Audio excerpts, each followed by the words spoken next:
মাশাআল্লাহ, আলহামদুলিল্লাহ।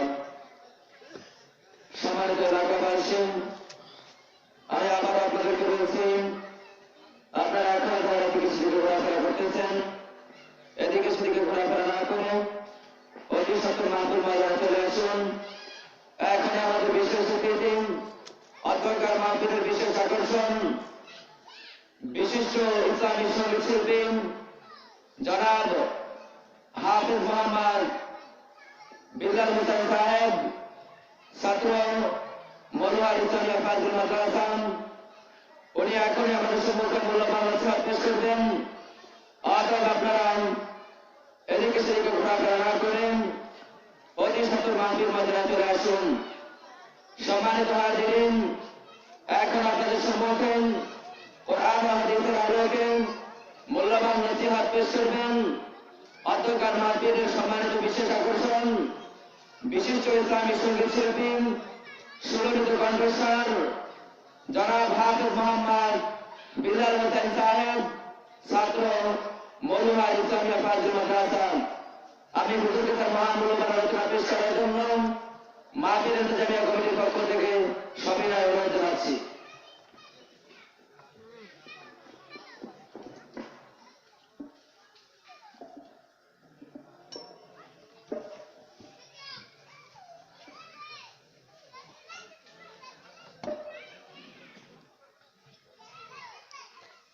আসসালামু আলাইকুম ওয়া রাহমাতুল্লাহি ওয়া বারাকাতুহু।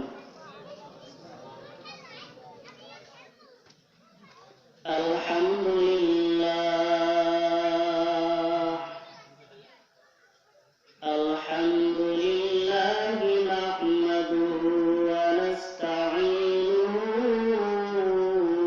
ওয়া নাস্তাগফিরুহু ওয়া নাউযু বিল্লাহি মিন শুরুরিহি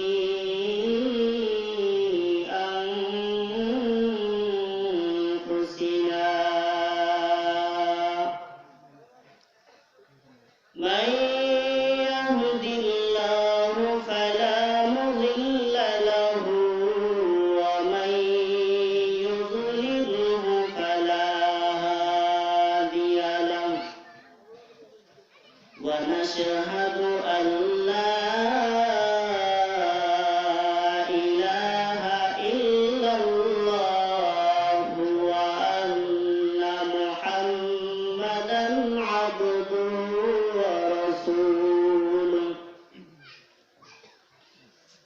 أرسله بالحق بشيرا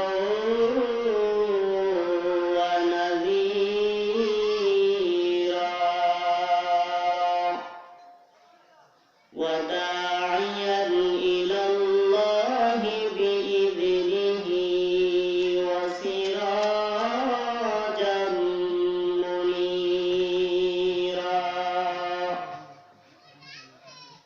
أما بعد فأعوذ بالله من الشيطان الرجيم. بسم الله الرحمن الرحيم. إن الذين آمنوا وعملوا الصالحات كانت لهم جنات الفردوس نزلا خالدين فيها لا يبغون عنها حولا.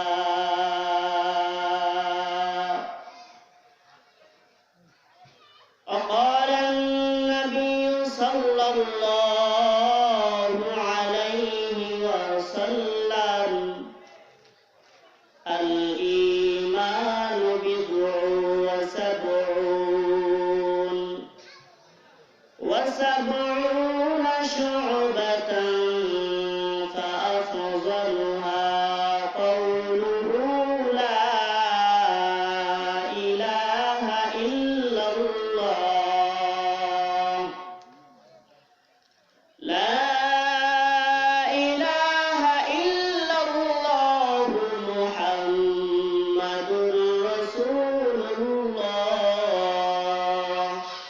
صلى الله عليه وسلم وأدناها إماتة العذى عن الطريق الحياء شعبة من الإيمان وقال تعالى إن الله وملائكته يصلون على النبي يا أيها الذين آمنوا صلوا عليه وسلموا تسليما اللهم صل على مولانا محمد وعلى آل سيدنا مولانا محمد نبي আপনার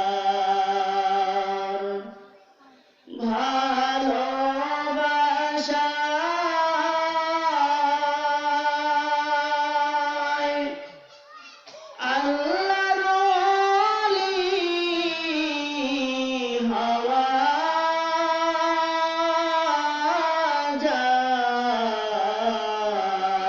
যায় নবী গো আপনার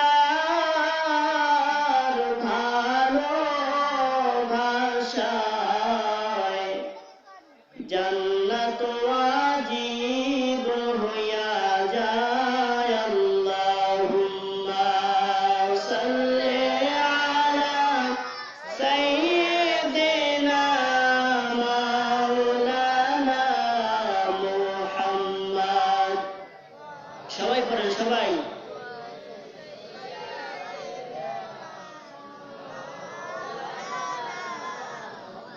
ও গো নবী পরশমণি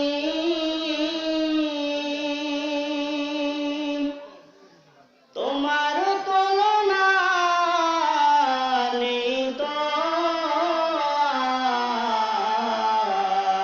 আর।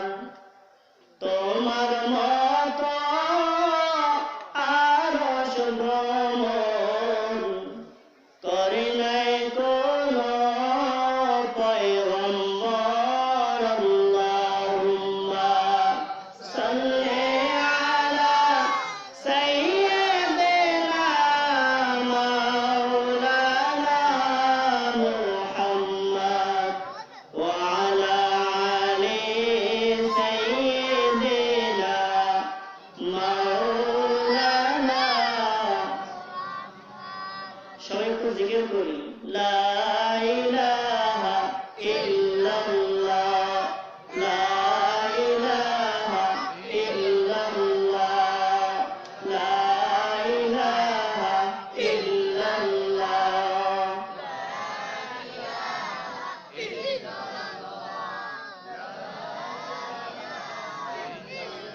এই কলিমা এত মধু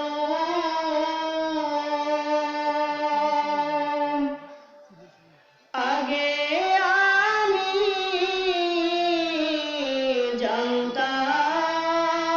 জানতাম না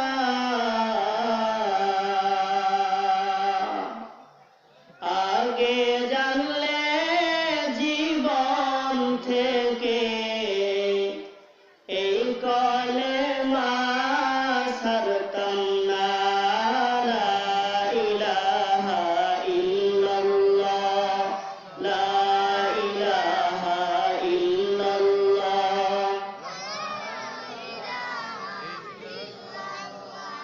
লা ইলাহা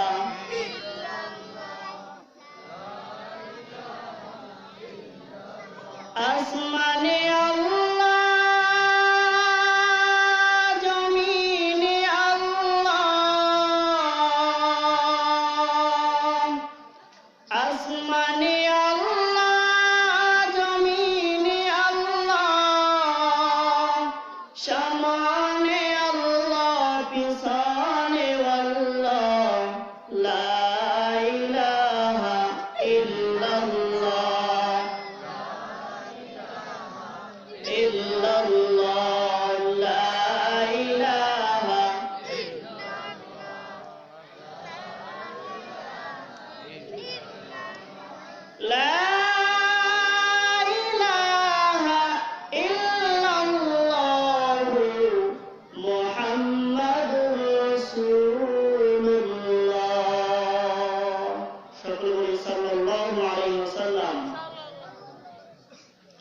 আলহামদুলিল্লাহ,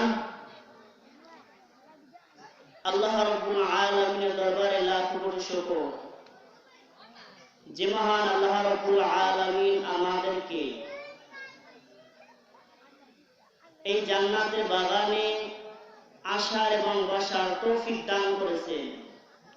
ওই মহান আল্লাহ রাব্বুল আলামিনের দরবারে একবার কালিমাতু শুকর আদায় করি, বলি আলহামদুলিল্লাহ। আর শুকর ওই মহান আল্লাহ রাব্বুল আলামিনের দরবারে যে মহান আল্লাহ রাব্বুল আলামিন আমাদের এই অত্র এলাকার মধ্যে একটি জান্নাতি বাগান গড়ার তৌফিক দান করেছেন এবং অত্র গ্রামের দুনিয়াবি যে সমস্ত বান্দাগুলো ছিল, আমরা সবাই গুনাহগার, ঠিক কিনা বলেন? আমরা সবাই গুনাহগার, তারপরেও আল্লাহ রাব্বুল আলামিন আমাদেরকে একজনের গায়ের সাথে আরেকজনের বসার সমস্ত গুনাহগার বান্দাগুলি একসাথে হবার তৌফিক দান করেছে।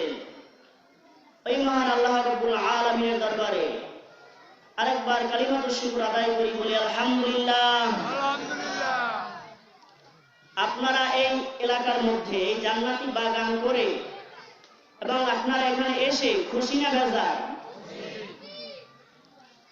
আল্লাহ রাব্বুল আলামিন আমাদেরকে এখানে এসে বসার এবং আমরা এমন একটা নিয়ত করেই বসেছি যে বক্তা কি বলবে আমরা শুনবো এবং সে অনুযায়ী আমল করব, এর নিয়তেই তো আমরা বসছি নাকি? আল্লাহ রাব্বুল আলামিন আমাদের এই খাস নিয়তটাকে যেন কবুল করে, বলি আমিন। যারা এখনো দূর দূরান্তে আছেন তাদেরকে আমি অনুরোধ করব, আপনাদের গ্রামে আজকে জান্নাতের বাগান হয়েছে, কালকে থাকবেন? বলেন সবাই, কালকে থাকবে জান্নাতের বাগান? তা আমি অনুরোধ করব, আমরা যারা এখানে আসছি আল্লাহ রাব্বুল আলামিনের দয়ায় আমরা আসছি, ঠিক কিনা বলেন? গ্রাম্য ভাষায় একটা কথা বলে, আল্লাহর হুকুম ছাড়া নাকি কোনো পাতাও নড়ে না, ঠিক কিনা বলেন? কথা কি ঠিক? তাই আমরা দুনিয়াবি সমস্ত কাজকর্মে সবসময়ের জন্য লিপ্ত থাকি, তার থেকে আল্লাহ রাব্বুল আলামিন আমাদেরকে যাচাই করিয়া বাছাই করিয়া এই জান্নাতি বাগানে বসার তৌফিক দান করেছেন এবং আখিরি মুনাজাত করে আমরা সকলেই যাব, এই নিয়ত আছে সবার? সেই তৌফিক যেন আল্লাহ রাব্বুল আলামিন আমাদেরকে দান করি, সকলে বলি আমিন। আমি কথা বেশি বাড়াবো না, কারণ সময় খুবই স্বল্প, তাই আমি সরাসরি আলোচনায় চলে যাব। আমি অধমকে আপনারা যদি একটু সময় দেন তাহলে আমি কিছু কথা বলার চেষ্টা করবো। কি আপনারা সময় দিবেন? দিবেন সময়? ইনশাআল্লাহ আল্লাহ যদি কবুল করেন আমিও বলবো এবং আপনারাও শুনবেন, ঠিক আছে? আল্লাহ রাব্বুল আলামিন বলেন, ইন্নাল্লাযীনা আমানু ওয়া আমিলুস সালিহাত কানাত লাহুম জান্নাতুল ফিরদাউসি নুজুলা খালিদিনা ফিহা লা ইয়াবগুনা আনহা হিওয়ালা। আল্লাহ রাব্বুল আলামিন বলেন, নিশ্চয়ই যারা ঈমান এনেছে এবং যারা সৎ কর্ম সৎ কাজ আমলে সালেহ যারা করেছে, অর্থাৎ নেকের কাজ যারা করেছে, তাদের জন্য রয়েছে জান্নাতুল ফিরদাউস। সুবহানাল্লাহ। আমরা মাঠের ভিতরে যারা আছি তারা একটু খেয়াল করবো, সাইডের জন্য কোনো ছোট পুরাতন কথা না বলে, ওই যে কথা বলতেছে এদিকে খেয়াল রাখবো আমরা। তো আল্লাহ রাব্বুল আলামিন বলছেন, যারা ঈমান এনেছে এবং সৎ কর্ম করেছে তাদের জন্যই রয়েছে জান্নাতুল ফিরদাউস এবং সেখানে তারা থাকবে। একদিন থাকবে? সবার একটু জবাব দিতে হবে। একদিন থাকবে? 2 দিন? 1 মাস 1 বছর? আল্লাহ রাব্বুল আলামিন বলেন খালিদিনা ফিহা, সেখানে থাকবে বান্দারা চিরকাল। সুবহানাল্লাহ, যেই কালের কোনো শেষ নাই সেই কালে থাকবে। তো আমরা এখন বাংলাদেশের যে পরিস্থিতি,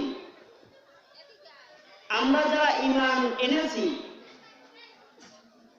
আল্লাহ রাব্বুল আলামিন বলছেন যারা ঈমান এনেছে তাদের জন্য জান্নাত। এখন এখানে একটা কথা হয়েছে, বাংলাদেশের যে অবস্থা এখন, ঈমান নিয়ে থাকা তো দূরের কথা, ঈমান নিয়ে যে আমি মরতে পারবো সেই গ্যারান্টি আমি দিতে পারি না। ঠিক কিনা বলেন? একটু জোরে বলতে হবে, ঠিক কিনা বলেন? এরকম একটা পরিস্থিতি হয়ে গেছে বাংলাদেশে। বাংলার জমিনে আজকে এই বাংলাদেশ স্বাধীন হয়েছে তো মুসলমানের জন্য। ঠিক কিনা বলেন? একটু জোরে জবাব দিতে হবে সবার। এই বাংলাদেশ স্বাধীন হয়েছে কাদের জন্য? মুসলমানদের জন্য। এই বাংলাদেশ শুধু নেতারা বিজয় অর্জন করে নাই, শুধু নেতারা এই দেশকে স্বাধীন করেন নাই, এই দেশের জন্য যুদ্ধ করেছেন লাখো যুবক। ঠিক কিনা জোরে বলেন? লাখো শ্রমিক যুদ্ধ করেছে দেশের জন্য, লাখো মা বোন এই দেশের জন্য নিজের সন্তানকে আদর করে চোখের পানি দিয়ে বিদায় দিয়েছেন, যাও বাবা এই দেশকে ইসলামী রাষ্ট্র এবং দেশকে বিজয় অর্জন করে ওই পাক হানাদার বাহিনীদের কাছ থেকে এই দেশকে স্বাধীন করে নিয়ে আসো। ঠিক কিনা বলেন? আর সেই দেশ আজকে স্বাধীনতা কোথায় গেল? আজকে সত্য কথা বলা যায় না এই সমাজে।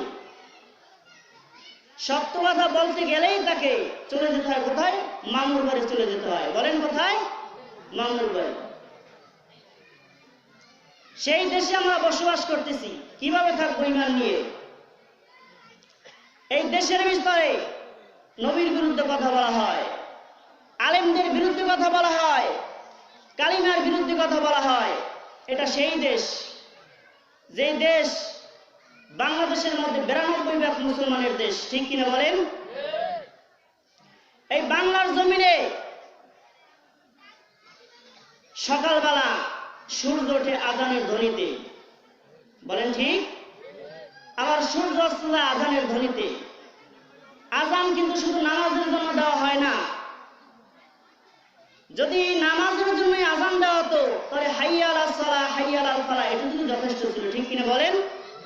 কিন্তু আজানের ভিতরে আর কত কিছু শব্দ আছে, আল্লাহু আকবার, আল্লাহু আকবার, আল্লাহু আকবার, আল্লাহু আকবার। অর্থ কি?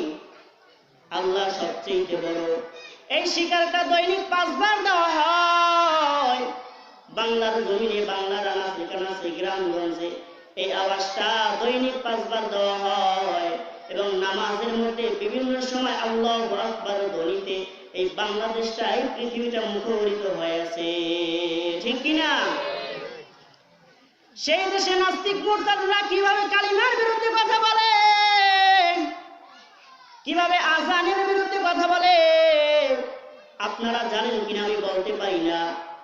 এই আজানটাকে অনেক অনেক নাস্তিক যারা বিশ্বাস আওয়াজের সাথে তুলনা করেছে। নাউজুবিল্লাহ বলতে হবে সবার। এখানে আমরা যারা আছি আমরা কি কেউ বলতে পারবো? সবাই মাফ করবেন যদিও আমি ছোট মুখে বড় কথা বলে ফেলি।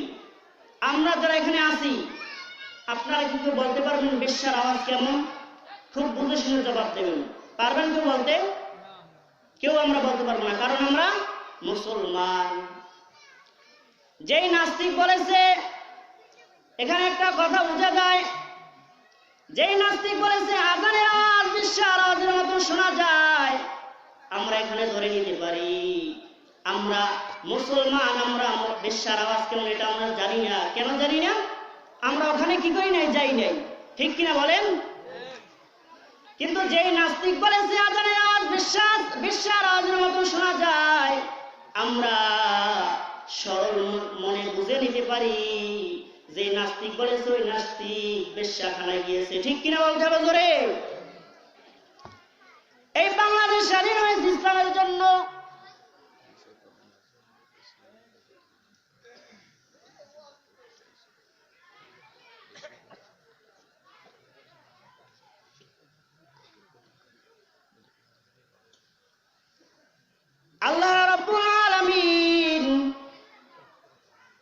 এই দেশে আমাদেরকে ইমানদার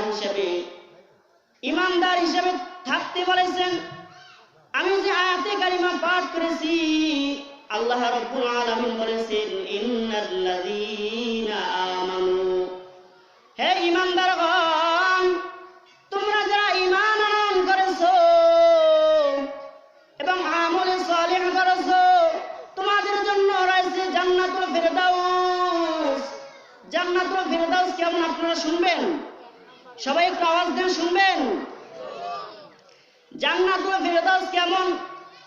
তাফসীরের ভিতরে বলা হয় জান্নাতুল ফিরদাউস এমন একটা জান্নাত, যে জান্নাত সবুজ শ্যামল এবং সবুজে ঘেরা একটি জান্নাত। সুবহানাল্লাহ বলে আমাদের পয়গম্বর মুহাম্মদুর রাসূলুল্লাহ সাল্লাল্লাহু আলাইহি ওয়াসাল্লাম আদেশ করেছেন, হে দুনিয়ার উম্মত, তোমরা যখন আল্লাহর কাছে কোনো বিষয় প্রার্থনা করবে, আল্লাহর কাছে যখন কোনো কিছু চাইবে, তখন তোমরা আল্লাহর কাছে সর্বপ্রথম জান্নাতুল ফিরদাউসের আশা করবে।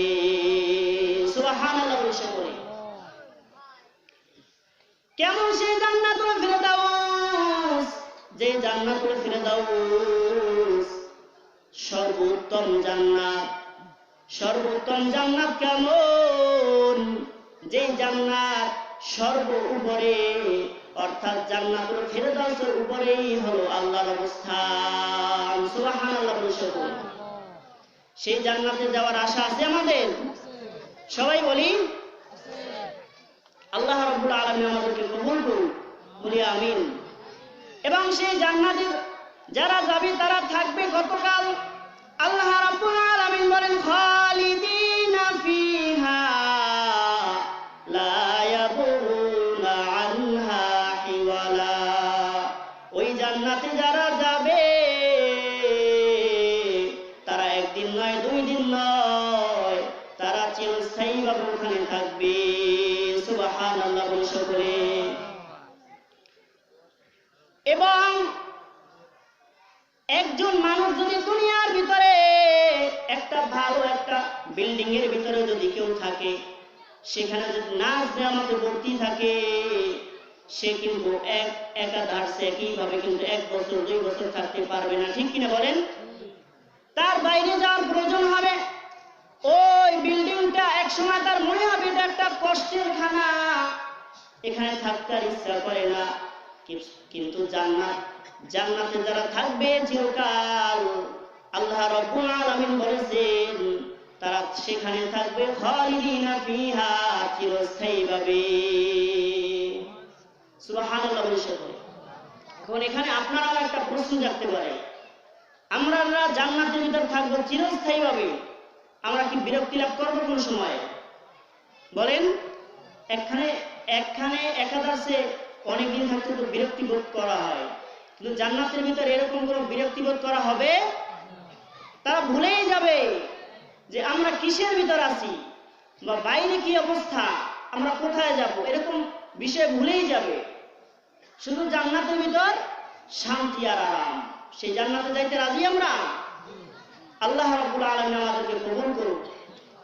তবে সেই জান্নাতে যাওয়ার জন্য শর্ত কয়টা বলেন? 2টা। 1 নম্বরে ঈমান আনা লাগবে, 2 নম্বরে আমলে সালেহ করতে হবে। আল্লাহ রাব্বুল আলামিন বলেন ঈমানদার হওয়া দরকার। ঈমানদার কাকে বলা হয়? ঈমানদার কাকে বলা হয়? আল্লাহ বলেন ইয়া আইয়ুহাল্লাযীনা আমানু, তোমরা ঈমানদার হও, ঈমানদার হয়ে নেক আমল করো।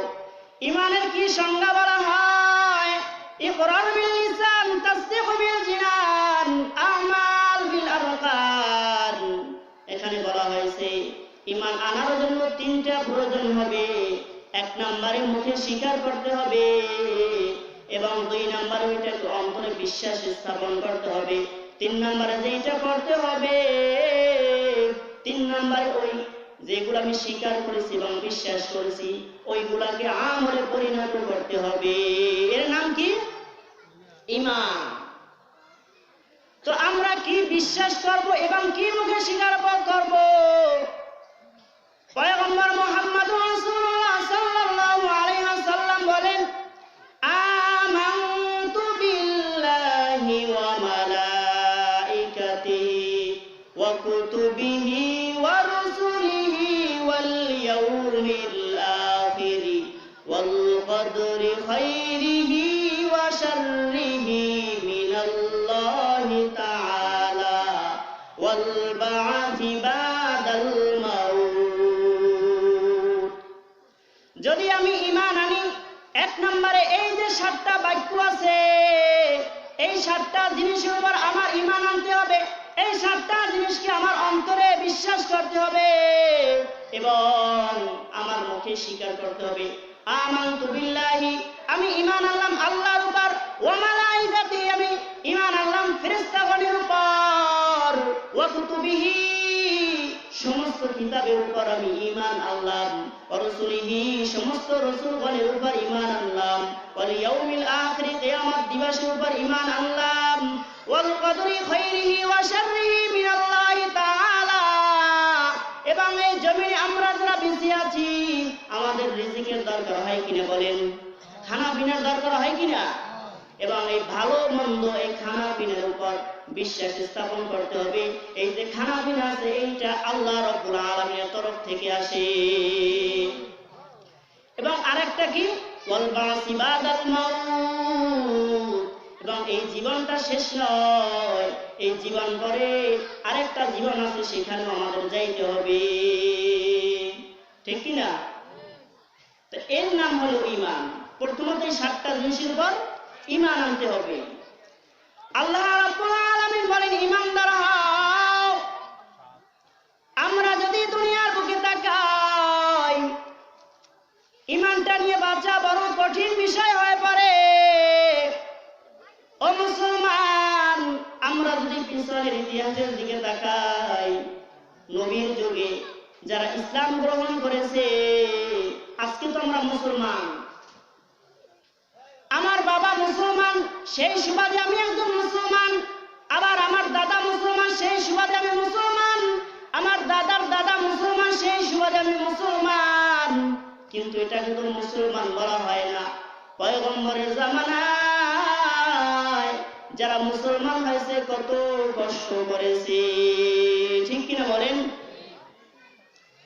পয়গম্বরের জামানায় খলিফাতুল মুসলিমিন ওমর ফারুক রাদিয়াল্লাহু তাআলা আনহু, তার রাজত্ব চলতেছে। খলিফাতুল মুসলিমিন হযরত ওমর ফারুক রাদিয়াল্লাহু তাআলা আনহু রোম সাম্রাজ্যে আব্দুল্লাহ ইবনে হুযায়ফাকে ইসলামের দাওয়াত দিয়ে পাঠালেন। এবং সেখানে গিয়ে আব্দুল্লাহ ইবনে হুযায়ফা যখন দাওয়াত দিতেছে, হঠাৎ করে রোম সাম্রাজ্যের রাজা হিরাক্লিয়াসের কাছে আব্দুল্লাহ ইবনে হুযায়ফা এবং ওই জামানার সমস্ত সাহাবীরা আটক হয়ে গেছে। আটক হয়ে যাওয়ার পর হিরাক্লিয়াস বাদশা ডাক দিয়ে বলতেছেন, হে আব্দুল্লাহ, এই রাজ্যে একটা হিন্দুর রাজ্য, একটা বেদুইনের রাজ্য, এই রাজ্যে ইসলাম নিয়ে ঢোকার সাহস তুমি কোথা থেকে পেলে?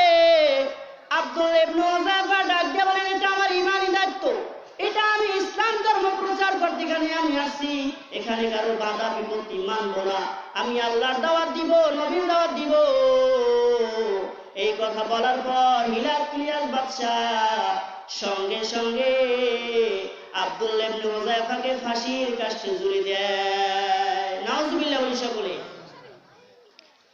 যখন ফাঁসির কাষ্ঠে ঝুলানো হয়, আব্দুল্লাহ ইবনে হুযায়ফা হঠাৎ করে হেসে দিলেন।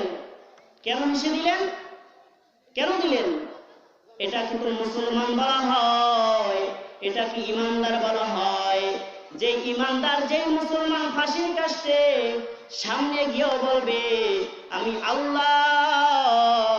আমি ইসলাম ধর্ম গ্রহণ করেছি এবং ইসলামের দাওয়াত দিব, এবং এই বাক্যটা মুখে নিয়ে হাসতেছে, বলি সুবহানাল্লাহ। যেই মাত্র হাসা শুরু করলো, হিরাক্লিয়াস বাদশা ডাক দিয়ে বলছেন, হে আব্দুল্লাহ, তোকে ফাঁসির কাষ্ঠে ঝুলানো হবে, তুই কেন এখন হাসো? আব্দুল্লাহ ডাক দিয়ে বলেন, ফরমান, ইন্নাল্লাহ ইশতারা মিনাল মুমিনিনা আনফুসাহুম ওয়া আমওয়ালাহুম বিআন্না লাহুমুল জান্নাহ। সুবহানাল্লাহ বলি সকলে, আরো জোরে চিল্লায় বলি সুবহানাল্লাহ।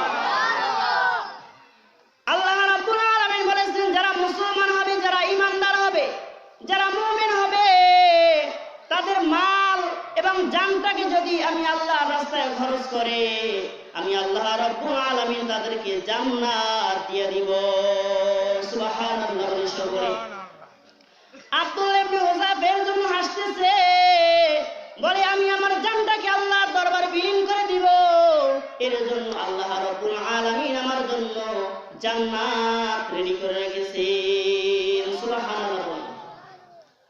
এই মুসলমানের অটলতা দেখে, কালিমার অটলতা দেখে আব্দুল্লাহ যেই রাজ্যে ইসলামের ধর্ম প্রচার করতে গিয়েছিলেন, ওই রাজ্যের বাদশাহ হিরাক্লিয়াস ডাক দিয়ে বলতেছেন, এটা তো পাক্কা ঈমানদার, এই ঈমানদারকে ফাঁসির কাস্টে ঝুলানো হবে না, তাকে তৈলের মধ্যে ফালানো হবে।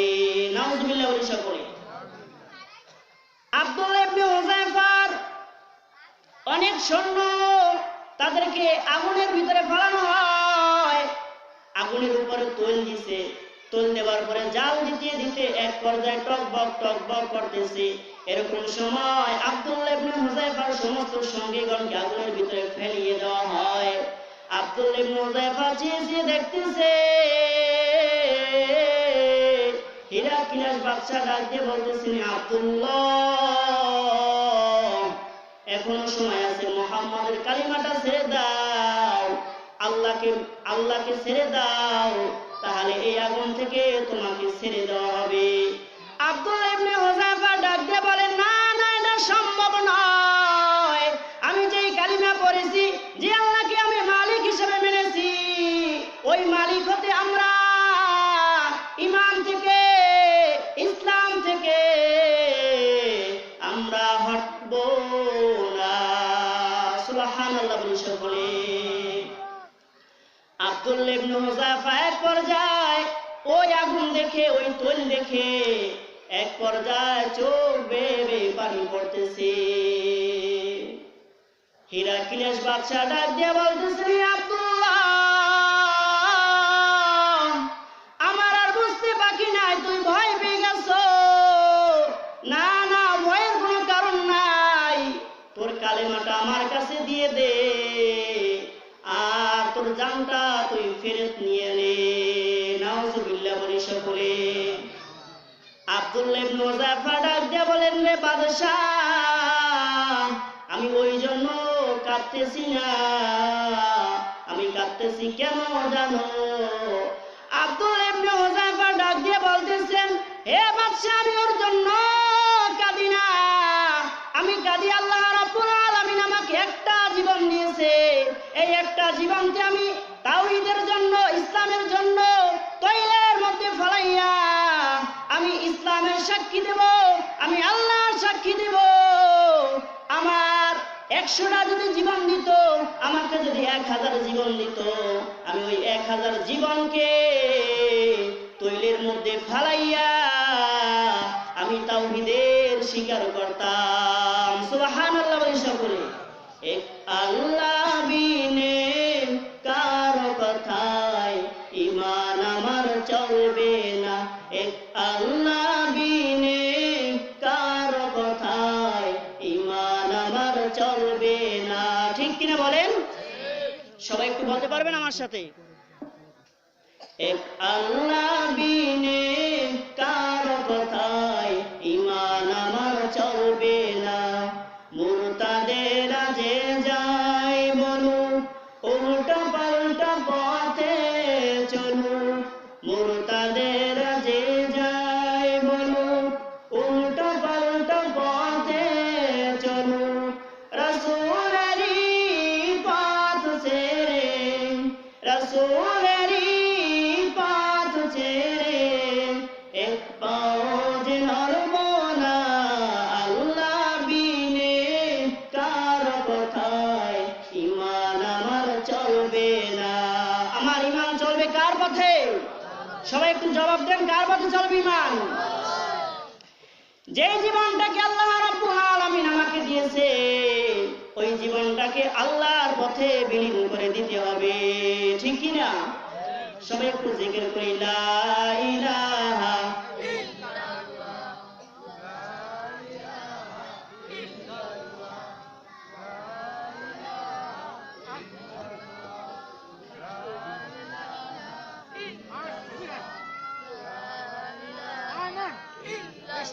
লা ইলাহা ইল্লাল্লাহু মুহাম্মাদুর রাসূলুল্লাহ সাল্লাল্লাহু আলাইহি ওয়াসাল্লাম। তাহলে ঈমান কি আমরা বুঝি? সংক্ষিপ্ত ভাবে আমরা বুঝছি, যদিও সময় খুবই কম, যার কারণে বিস্তারিত করতে পারতেছি না। ঈমান কার উপর থাকতে হবে? আল্লাহর উপর। এই আল্লাহ রাব্বুল আলামিন আমাদেরকে জীবনটা দিয়েছে, এই জীবনটাকে একমাত্র আল্লাহর পথেই খরচ করতে হবে। তাহলে পরকালে গিয়ে কি পাওয়া যাবে? জান্নাতুল ফিরদাউস। তবে এরপরে আল্লাহ রাব্বুল আলামিন বলেন, ওয়া আমিলুস সালিহাত, যারা নেক আমল করবে তাদের জন্যই রয়েছে জান্নাত। নেক আমল কাকে বলা হয়? নামাজ, রোজা, হজ, যাকাত, দান, সদকা, এগুলোই শুধু নেক আমল নয়। বর্তমানে একটা গুনাহের কাজ দেখা যায় যেটা অত্যন্ত বেশি। যেই কাজটা কি জানো রে ভাই? এই সমাজে এখন মা বাবার কোনো দাম নাই, ঠিক কিনা বলেন? মা বাবার কোনো দাম আছে? মা বাবার কোনো দাম নাই। এই সমাজের ভিতরে অনেক সময় পেপার পত্রিকা দেখা যায় মাকে ছেলে মারে, বাবাকে ছেলে মারে, এরকম করে এখন এই জমানায় দেখা যায়। বড়ই দুঃখের বিষয় যে মা বাবার উসিলায় আমরা এই জমিনে আসছি, এই বাংলার মুখ আমরা যে মায়ের উসিলায় দেখেছি আল্লাহর নাম, নবীর নাম, এই কোরআন, এই হাদিস, যেই মা বাবার উসিলায় আমরা দেখেছি, ওই মা বাবারে এখন অনেক অনেক যুবক কষ্ট দেয়, আছে না নাই? তবে মুসলমান, তুমি আমি কি একটু ভাবতে পারি, তুমি আমি যখন ছোট মা বাবা কত কষ্ট করেছেন। যারা এতিম তারা বুঝে মা বাবার কত দরদ, তারা বুঝে মা বাবার কি ব্যথা, তারা জানে মা বাবা না থাকলে দুনিয়ার বুকে কতই না কষ্ট সহ্য করতে হয়, ঠিক কিনা বলেন? সন্তানের বাবা বাবা দুনিয়ার থেকে চলে যায়, অনেক অনেক জায়গা দেখা যায় মা জীবনের ভোগ বিলাসিতাকে ত্যাগ করে সন্তানের ভোগ বিলাসিতার জন্য আরেকটা বিবাহ বসে না, ওই ছেলেটাকে আদর করে মানুষ করে, ওই সন্তানটাকে এক পর্যায়ে স্কুলে বা মাদ্রাসায় শিক্ষার জন্য পাঠিয়ে দেওয়া হয়। ওই সন্তানটা এক পর্যায়ে লেখাপড়া করতে করতে যখন একটু বড় হয়, যখন মেট্রিক পরীক্ষা এসে যায় বা কোনো পরীক্ষা এসে যায়, ওই সন্তান যখন মাদ্রাসার ভিতরে যায়, স্কুলের ভিতরে যায়, শিক্ষক ডাক দিয়ে বলেন, হে বাবা, পরীক্ষা এসে গেছে, তোমাকে এখন 2500, 2000, 3000 টাকা দিতে হবে। যদি টাকা না দিতে পারো তোমার ফর্ম ফিল আপ হবে না, আর তুমি পরীক্ষাও দিতে পারবা না। আছে কিনা এরকম? সন্তান শিক্ষকের সামনে ডাক দিয়ে বলতেছেন, হে শিক্ষক, আমার তো টাকা নাই, আমার পয়সা নাই, আমার বাবা নাই, কে দিবে আমার টাকা? শিক্ষক বলতেছেন, টাকা না দিতে পারলে পরীক্ষা দেওয়া লাগবে না। সন্তান মুখটাকে মলিন করে ঘরে চলে আসে। মা তার ছেলের মুখটাকে মলিন দেখে ভাবতেছেন, সন্তান তোমার মুখটা কেন কালো দেখা যায়? সন্তান ডাক দিয়ে বলতেছে, মা, আমি আর স্কুলে পড়বো না রে মা, মাদ্রাসায় পড়বো না। মা ডাক দিয়ে বলতেছেন, কেন রে বাবা? সন্তান ডাক দিয়ে বলতেছেন, আমার এখন টাকা দরকার, কোথায় পাইব টাকা? ও মা, তুমি মানুষের বাড়ি কাজ করে টাকা কামাই করো, খানা পিনা জোগাড় করো, এইটা আমার আর দেখতে সহ্য হয় না রে মা। আমি এখন লেখাপড়া ছেড়ে কাজে নেমে যাবো রে মা, তোমার এই কষ্ট আমার সহ্য হয় না। সঙ্গে সঙ্গে ওই হতভাগী মা টিরাঙ্গের ভিতর থেকে 2000 টাকা ছেলের হাতে দিয়ে দেয়। সুবহানাল্লাহ বলে করে সন্তান ভাবতেছে, মা কোথায় পাইলা এই টাকা? বলে, সন্তান মাঝে মধ্যে দেখছো নি আমি 2টা ডিম আনছি, একটা তোকে খানার জন্য দিয়েছি, আর একটা আমি বিক্রি করে টাকাগুলি জমা করেছি। আমার যত ধন সম্পদ ছিল আমি সব বিক্রি করে দিয়েছি বাবা, তোর জন্য বিক্রি করে দিয়েছি, তুই একদিন মানুষ হবি আর আমার মুখটা উজ্জ্বল করবি, এর জন্য আমি সব কিছু বিলীন করে দিয়েছি। ওই সন্তান যখন আস্তে আস্তে যুবক হয়, ওই সন্তান একটি বউয়ের জন্য পাগল হয়ে যায়, একটি স্ত্রীর জন্য পাগল হয়ে যায়। সন্তানকে যখন মা বিবাহ করে দেয়, সন্তান কত স্বপ্ন দেখে, মা কত স্বপ্ন দেখে, মা মনে মনে ভাবে আমার সন্তানকে বিবাহ দিয়েছি, এখন আমার সুখের দিন এসে গেছে, শান্তির দিন এসে গেছে। এরকম করে যখন আস্তে আস্তে দিনকাল কাটাইতেছে, হঠাৎ করে মা আর ছেলের মধ্যে ফাটল লেগে যায়। ফাটল লাগে কোন কারণে রে যুবক? কারণ তুমি যেই বউটাকে ঘরে নিয়ে আসছো, যেই মেয়েটাকে ঘরে নিয়ে আসছো রে যুবক, সেই মেয়েটা তো মা বাবার পাগল নয়, সেই মেয়েটা পাগল, দুনিয়াবি পাগল। সেই মেয়েটা কি করে বাবা? ওই মায়ের বিরুদ্ধে ছেলের কাছে দৈনিক নালিশ করে, বলে তোমার মা এরকম করে কাশে, সারাদিন শুধু কাশে, ওইটা আমার সহ্য হয় না। বলে তোমার মা বেশি খায়, ওইটা আমার সহ্য হয় না। এর যুবক গো, এ ভাই, তোমার মা তোমার তা খায়, তোমার স্ত্রীর তা কিন্তু খায় না। একটু বলেন কারটা খায়? সবাই একটু এদিক মনোযোগ দেন। কারটা খায়? ছেলে কারটা, মা কারটা খায়? ছেলের তা খায়। কিন্তু তারপর ওই বউ কি করে? মায়ের বিরুদ্ধে নালিশ করে। কিন্তু এক পর্যায়ে কি হয়? এক পর্যায়ে ছেলেটা ঈমান না থাকার কারণে, ছেলের ভিতরে দিনদারি না থাকার কারণে এক পর্যায়ে মাকে শাসন করে শুরু দেয়। মাকে শাসন করতেছে, মাকে বলতেছে এইটা তুমি করবা না, এইটা আমার ভালো লাগে না, ওইটা ভালো লাগে না, বেশি খাইবা না। এরকম করে বলতে বলতে এক পর্যায়ে কি করে ভাই? এক পর্যায়ে সন্তানের বিরুদ্ধে এত নালিশ করে, সন্তান এক পর্যায়ে মায়ের উপরে হাত তুলে বসে। নাউজুবিল্লাহ বলে এ ভাই, কোন মেয়ের জন্য মাকে এত মারতেছ? তুমি তো জানো না তোমাকে পেটে নিয়ে এই মা কতই না কষ্ট করেছে,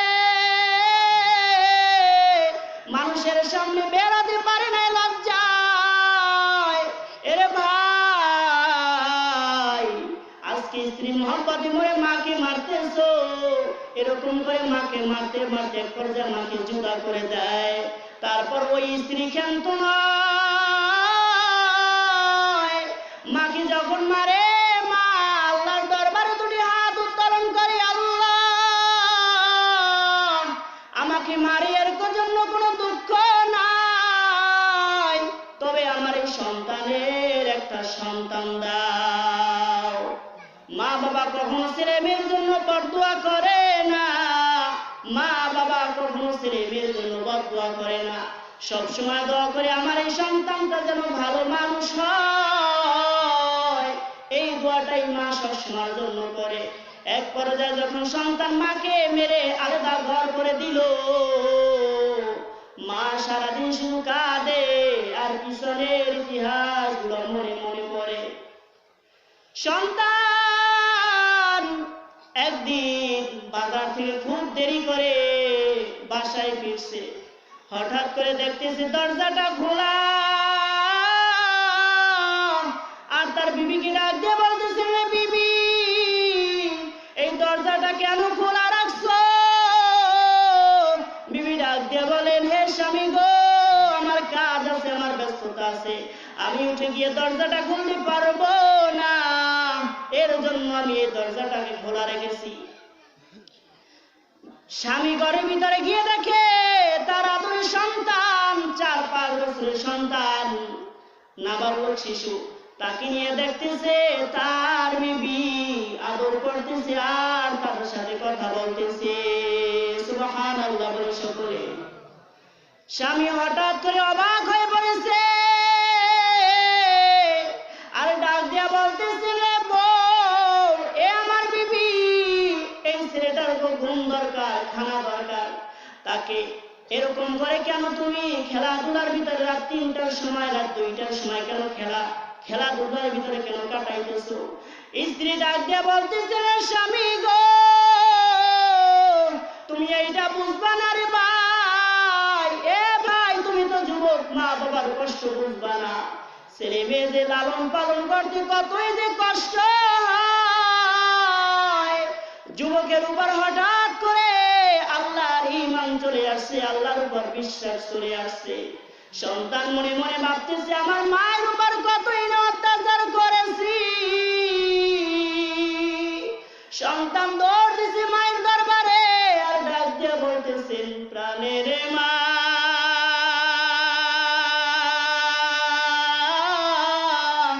মা গো আমি তোমায় ভুলতে পারি না, কত কষ্ট করছো মা গো বুকেতে লইয়া। সবাই একটু বলেন, প্রাণের মা,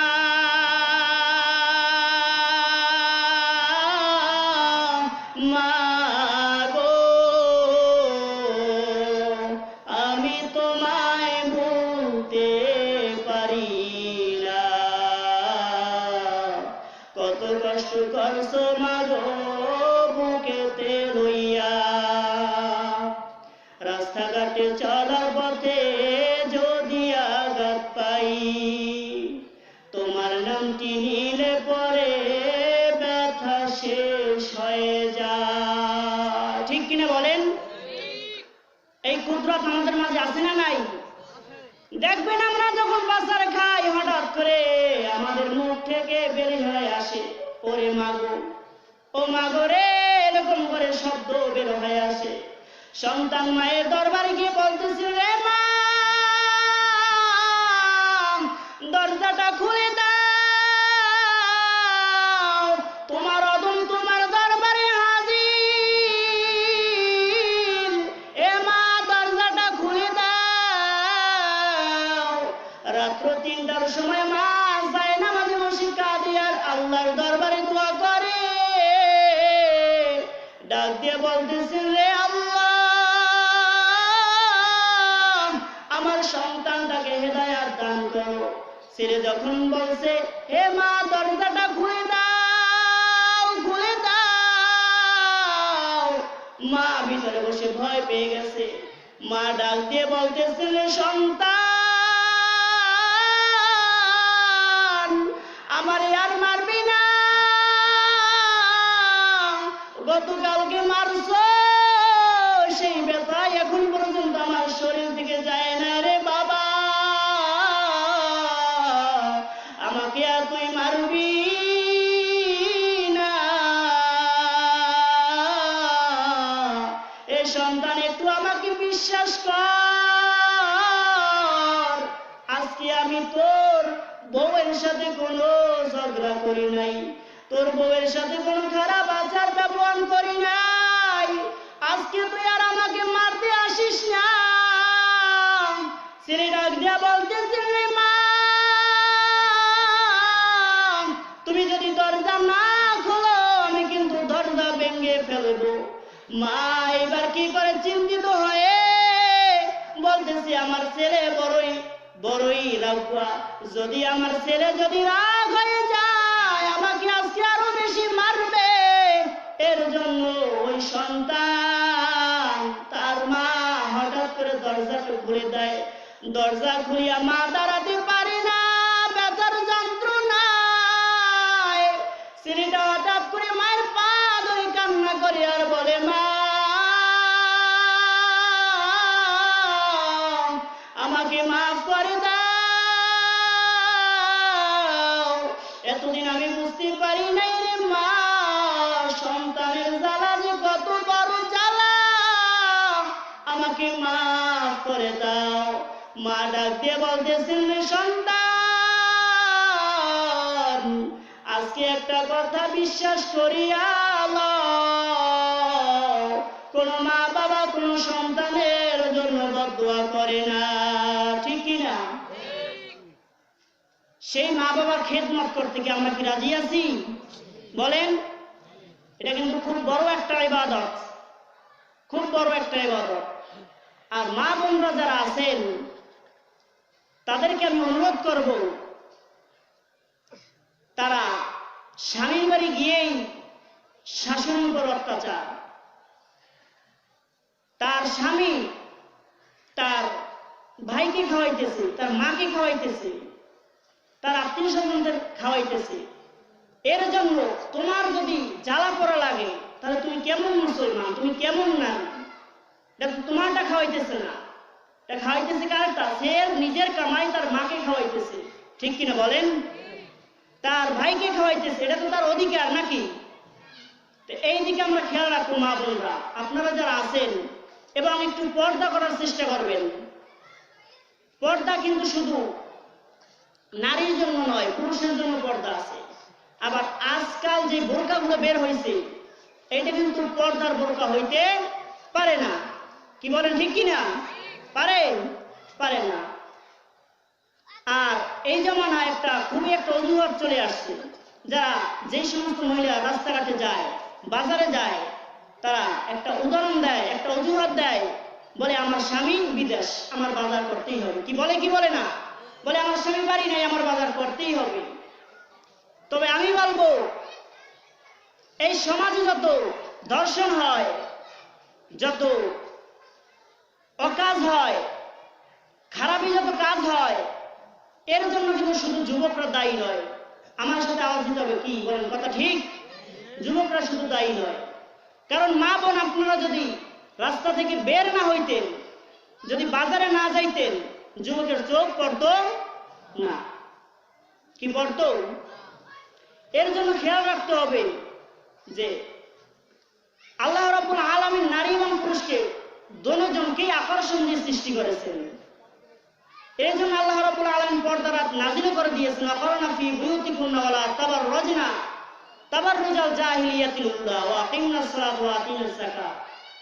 হে নারীর দল, তোমরা ঘরের ভিতর অবস্থান করো, ঘরের ভিতরে থাকো, তাহলে এই বেপর্দা থেকে, বেহাপানা থেকে কিছু আহসান পাওয়া। এবং আজকাল সমাজে দেখা যায় এই বেহাপানাটা বেশি বেড়ে চলছে, বলেন কি ঠিক? আল্লাহ রাসূল বলেছেন, আল হায়াউ শুবাতুম মিনাল ঈমান। লজ্জাশীলতা কিসের অঙ্গ? ঈমানের অঙ্গ। সেদিকে খেয়াল রাখবো। আল্লাহ রাব্বুল আলামিন আমাদেরকে এই দুনিয়ার ভিতরে পাক্কা ঈমানদার, শুধু ঈমানদার হয়ে জান্নাতে যাওয়া যাবে না। ঈমানদার হওয়ার পরে কি করতে হবে? আমি আয়াত বলছিলাম, কি করতে হবে? আমলে সালেহ করতে হবে, ঈমানি কাজ করতে হবে, আমলে পরিণত করতে হবে। আজকাল দেখা যায় বলে আমি নামাজ পড়ি না, আমার ঈমান ঠিক আছে। কেমন করে? এটা পরিপূর্ণ ঈমান বলে না।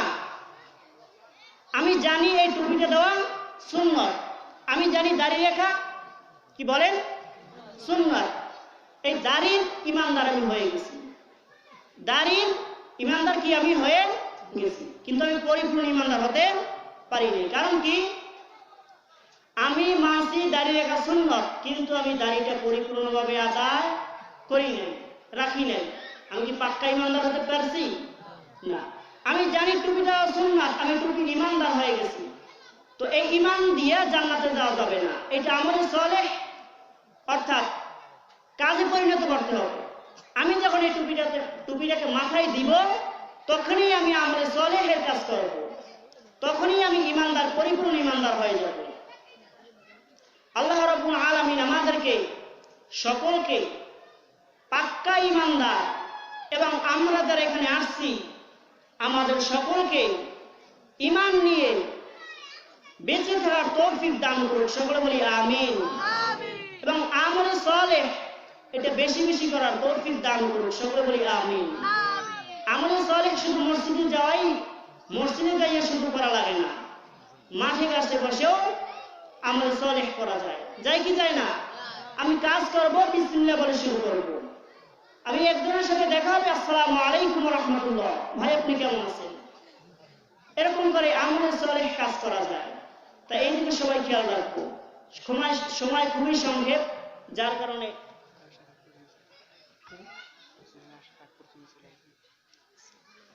যাই হোক, বলতেছিলাম যে ইমানদার হতে হবে আগে এবং আমলে সালেহের কাজ করতে হবে। এই কাজটা করতে গিয়ে জীবনের বুকে অনেক বাধা বিপত্তি আসবে। এই বাধা কি আমাদের সামনে যদি চলে আসে, আমরা কি থেমে যাব? থেমে যাব আমরা? বলেন। এই মুসলমান কথা বলবো সবসময়ের জন্য আল্লাহর পক্ষে, সবসময়ের জন্য আল্লাহ বিরু থাকবে, সবসময়ের জন্য চিন্তা করবে আমি কিভাবে জান্নাতুল ফেরদাউসে যাব, ঠিক কিনা বলেন?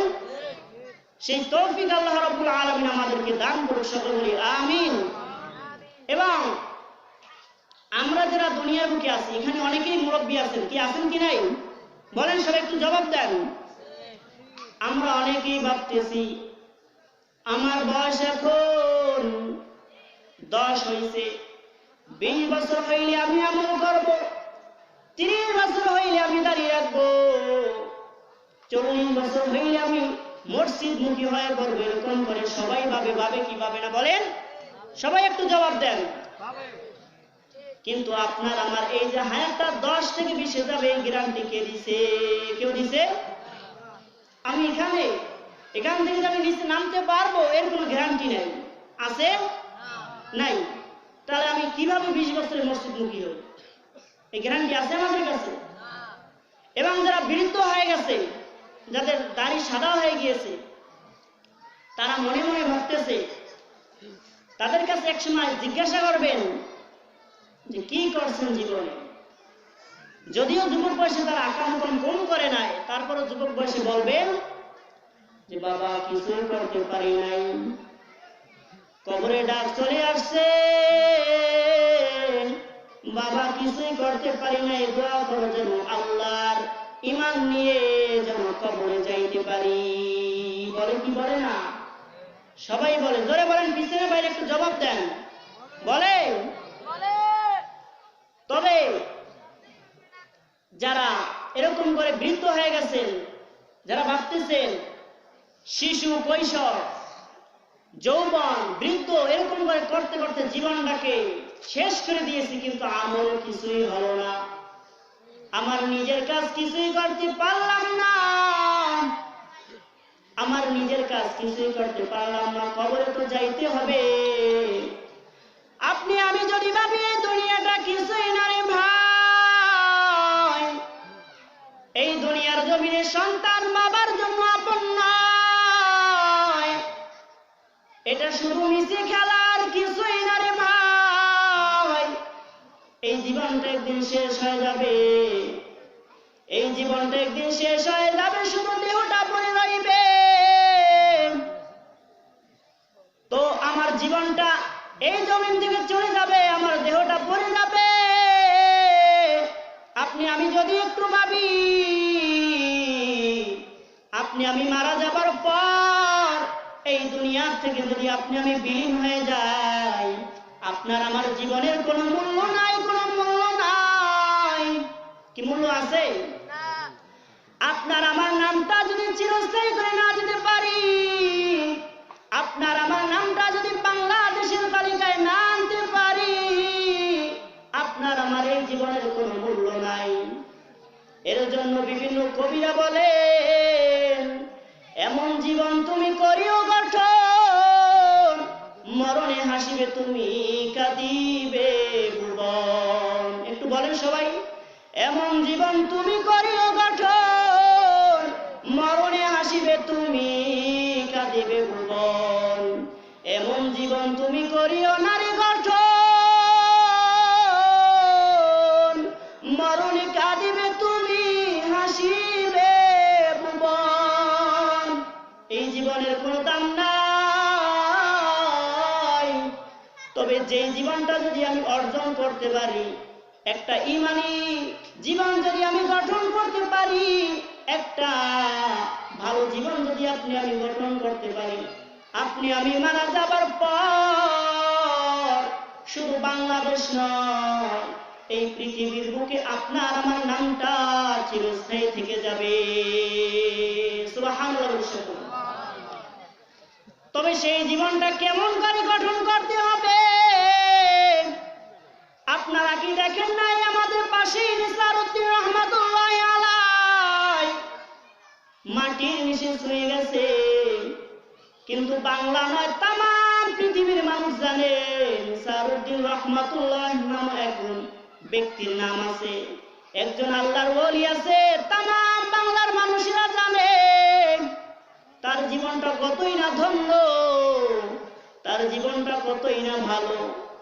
আর আপনি আমি যদি মারা যাই, ওরে ভাই, জীবনে আল্লাহর জন্য কিছু না করে, সমাজের জন্য কিছু না করে, এই জীবনটাকে সন্তানের পিছে বিলীন করে দিয়েছেন, সন্তানের জন্য শেষ করে দিয়েছেন। আপনি আমি মারা যাবার পর কি হবে জানেন নাকি? আপনি মারা যাবার পর আপনি নিজেই দেখতে পাবেন। আপনি মারা যাবার পর দেখবেন ওই ছেলে কাঁদে, কাঁদতেছে, আর বাঁশের ঝাড় থেকে বাঁশ কাটতেছে। মেয়ে দেখবেন কাঁদে, আর বাবার জন্য দুনিয়ার সমস্ত মানুষরা বলতে থাকবে যে তাড়াতাড়ি দাফন দাও, তাড়াতাড়ি কবর দাও। কে কথাকে বলে কি বলে না? যদি আপনি আমি মারা যাই, বলবে তাড়াতাড়ি মাটি দাও, তাড়াতাড়ি কবর দাও, বেশি সময় এই জমিনে রাখা যাবে না, এরকম করে একটা চিন্তা করে ফেলবে। আপনার আমার যখন মৃত্যু হয়ে যাইবে, বাইরে দুনিয়ার সবাই কাঁদবে, সন্তানেরা কাঁদবে, কিন্তু কেউ রাখার জন্য কোনো চিন্তা করবে না। সবাই মনে মনে কবে যত তাড়াতাড়ি দাফন দেওয়া যায় ততই ভালো। মেয়ে কবে আমার বাবাকে তাড়াতাড়ি ঘর থেকে বের করো, আমার বড় ভয় হয়। ছেলে কবে আমার বড় ভয় হয়। কোন ছেলে মেয়ের জন্য জীবনটাকে খরচ করছেন? আবার একটু তাকাইয়া দেখেন, আপনাকে যখন মাটি দেওয়া হবে, দুনিয়ার মানুষ কতই না খারাপ, কতই না নিষ্ঠুরতার পরিচয় দেয়। আপনাকে যখন মাটিতে শোয়ানো হবে, দুনিয়ার মানুষ দেখবেন আপনার উপর সোজা আপনি আসমান দেখতে পাইতেন, কিন্তু আপনাকে কবর রাখার পর বাঁশ কেটে কেটে উপর থেকে বেড়া দিয়ে দিবে। দেবে কিনা বলেন? দেবে? এবং দুনিয়ার মানুষ কতই না নিষ্ঠুর, শুধু বাঁশ দেওয়ার পরে ক্ষান্ত নয়, এরপরে কলা পাতা বিছাইয়া দেবে যাতে কোনো আলো আপনার আমার কবরে না যাইতে পারে। আল্লাহু আকবার বলেন সবাই। আবার দেখেন দুনিয়ার মানুষ কতই না নিষ্ঠুর, শুধু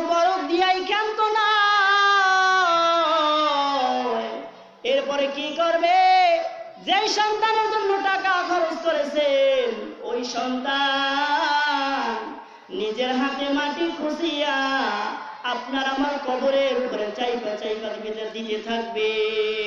আল্লাহু আকবার বলেন সবাই। কোন ছেলেমেয়ের জন্য পাগল হয়েছে রে ভাই?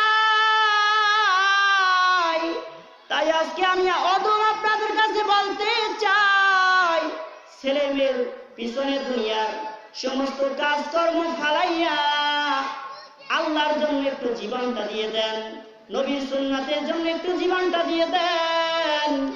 এলাকার ভাই গো, আপনারা যারা এখন বাইরে ঘুরতেছেন, বাইরে আলোচনা এখনই আবার শুরু হয়ে যাবে, প্রধান বক্তা এসে করেছেন। এ ভাই, দুনিয়াতে আর বসে থাকার জায়গা নাই, দুনিয়াতে আমল করার জায়গা, আমল কবরে চলে যেতে হবে। আল্লাহ রাব্বুল আলামিন আমাদের সকলকে দুনিয়ার ভিতরে ঈমানি এবং আমলে সালেহ কাজ করে জীবনটাকে ধন্য করে আমার নামটাকে আমি চিরস্থায়ী করে যেন কবরে যাইতে পারি, সেই তৌফিক যেন আল্লাহ রাব্বুল আলামিন আমাদেরকে দান করে, বলি আমিন। আল্লাহ রাব্বুল আলামিন আমাদেরকে সকলকে যেটুকু আলোচনা করলাম এবং আমরা যারা শুনলাম সকলকে আমল করার তৌফিক দান করুন, সকলে বলি আমিন।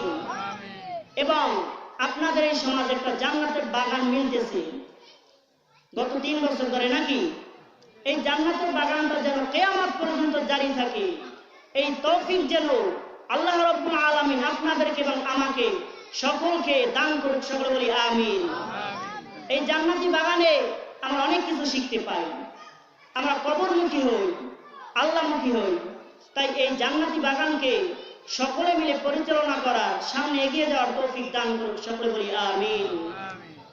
যাই হোক, আমি নগণ্য বললাম, 2-4টা কথা বলছি, যদি কোনো ভুল হয় আমাকে দয়া করে মাফ করে দিবেন, এবং যদি কোনো আমি আমলি কথা বলে থাকি সবাই আমল করার চেষ্টা করবেন, সকলে বলি আমিন। ওয়া আখিরু দাওয়ানা আলহামদুলিল্লাহি রাব্বিল আলামিন। আসসালামু আলাইকুম ওয়া রাহমাতুল্লাহি ওয়া বারাকাতুহু।